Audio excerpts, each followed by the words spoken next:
Hello class 9, welcome to my channel. हम लोग कर रहे हैं the fundamental unit of life के सेल ऑर्गेनल्स की स्टडी और आज हम लोग पढ़ने वाले हैं वैक्यूल्स के बारे में। हमने पढ़ा है कि जो एनिमल सेल होते हैं उसमें ये हो गया प्लाज्मा मेम्ब्रेन, न्यूक्लियस में बहुत सारे क्या होते हैं, वैक्यूल्स होते हैं। और इसमें डीएनए है,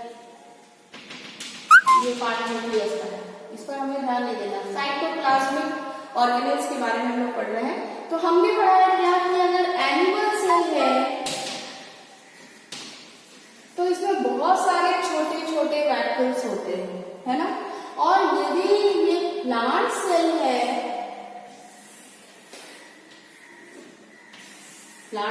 तो ये सेल वॉल होगा ना आउटर मोस्ट पर, तो एक बड़ा सा वैक्यूल्स पाया जाता है।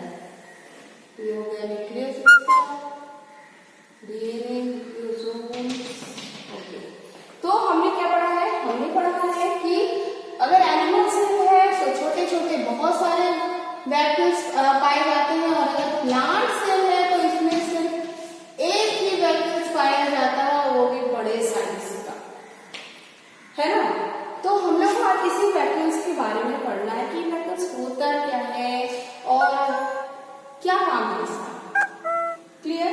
तो सबसे पहले जानते हैं कि हम लोग जान रहे हैं कि हम लोग मेम्ब्रेन बाउंड ऑर्गेनल्स के बारे में पढ़ रहे हैं। जो यूकैरियोटिक सेल्स का बिल्कुल इंपॉर्टेंट कैरेक्टरिस्टिक है, तो ये ऑर्गेनल भी क्या होता है, मेम्ब्रेन बाउंड का है। लेकिन ये जैसे कि हम लोगों ने देखा कि mitochondria plastic double membrane bound था, ये डबल मेम्ब्रेन बाउंड नहीं होता, ये सिर्फ सिंगल मेम्ब्रेन बाउंड होता है, चाहे वो प्लांट सेल में हो या एनिमल सेल में हो।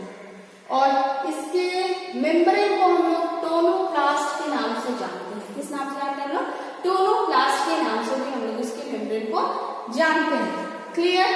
अब ये देखिए, ये जो वैक्यूल्स है, चाहे वो प्लांट में हो चाहे वो एनिमल में हो, इसका मेन काम होता है स्टोरेज। कुछ ना कुछ चीजों को ये स्टोर करके रखते हैं, या एनिमल सीड को स्टोर करें, या प्रोटीन को स्टोर करें, या कुछ वेस्ट को भी स्टोर करते हैं। ये अमीबा जो कि सिंगल सेल एनिमल है, वो तो जो खाना ले रहा है अपना इंजेक्शन प्रोसेस में वैक्यूल्स में ही खाना जाता है अंदर की ओर, ठीक है। और वैक्यूल्स के थ्रू ही क्या हो रहा है, वेस्ट प्रोडक्ट बाहर निकलते हैं। तो ये वैक्यूल्स के अंदर खाना भी हो सकता है, वेस्ट प्रोडक्ट भी हो सकते हैं, प्रोटीन भी हो सकते हैं, हार्मोन्स भी हो सकते हैं, एंजाइम्स भी हो सकते हैं, वाटर भी हो सकते हैं।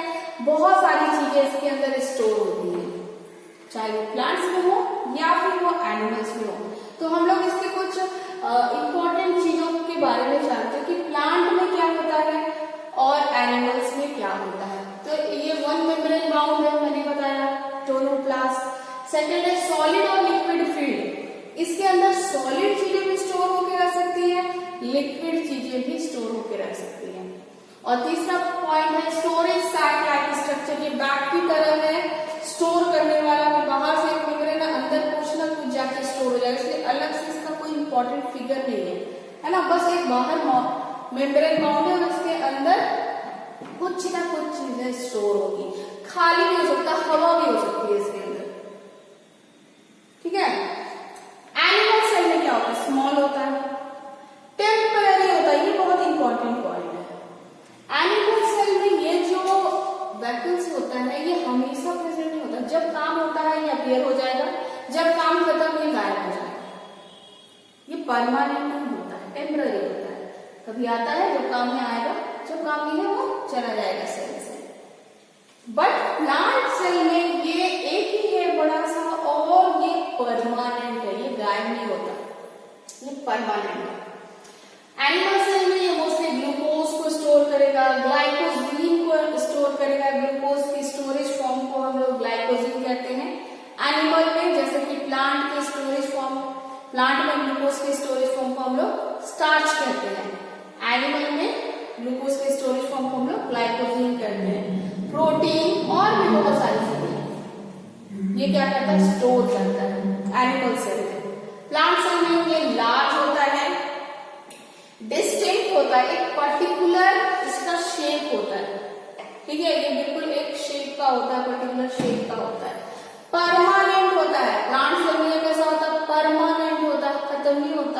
कि जरूरत आए तो आए, जरूरत नहीं है तो चले जाए, ऐसा कुछ नहीं, ये परमानेंट रहता है। स्टोर सेल सैक, जो भी स्टोरेज इसके अंदर रहता है उसको सेल सैक कहा जाता है। जैसे इसमें amino acid, sugar, organic acid और भी बहुत सारी चीजें क्या होती है, स्टोर होती है। प्रोवाइड टर्जिडिटी एंड रिजिडिटी, ये इसके फंक्शन में ही एक्चुअली आ गया है। ये सारी चीजें क्या करता है, ये प्लांट सेल को रिजिडिटी और टर्जिडिटी दोनों प्रोवाइड करता है। एक पर्टिकुलर शेप भी देता है ये प्लांट सेल को, और इसके अंदर ये कम से कम 90%, मतलब कि 50 to 90%, 90% तक ये सेल वॉल्यूम का ऑक्यूपाई कर लेता है प्लेस। मीन्स बाकी सारे ऑर्गेनिज थोड़े 10% में आ जाए, 90% तक बड़ा हो जाता है और पूरे सेल को कवर किया जाता है, जिसकी वजह से ये टर्जिडिटी और रिजिडिटी प्रोवाइड कर पाता है आराम से किसको, प्लांट सेल को। एक और इसका फंक्शन है help to maintain osmotic pressure in the cell. ये सेल के अंदर ऑस्मोटिक प्रेशर को भी मेंटेन करता है, जिसको हम लोग ऑस्मो रेगुलेशन के नाम से जानते हैं। तो सेल का जो प्रेशर होता है, ठीक है, वो कितना होगा, कम होगा, ज्यादा होगा, उसको भी मेंटेन करने का काम ये वर्कर्स करता है।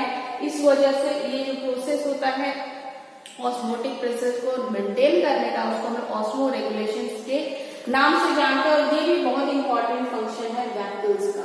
तो ये है वैक्यूल्स का फुल डिटेल। एक्चुअली में इसका अपना कोई स्ट्रक्चर नहीं है, ये एक मेम्ब्रेन बाउंड है और इसमें सब चीजें स्टोर होकर रहती है, वेस्ट भी स्टोर होते हैं, ठीक है, और बाहर भी निकलते, जैसे मैंने अमीबा का एग्जाम्पल बताया।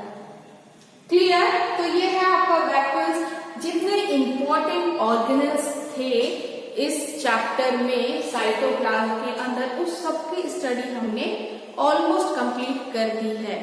पर सेल डिवीजन के टाइम पर अपीयर होने वाले कुछ सेंट्रोजोम के स्ट्रक्चर को भी मैं बिल्कुल नहीं छोड़ूंगी, आपको इसकी भी जानकारी जरूर दूंगी, क्योंकि इसके बाद हम लोग सेल डिवीजन के बारे में पढ़ने वाले हैं। तो हम लोग अब मिलते हैं नेक्स्ट वीडियो में। Thank you.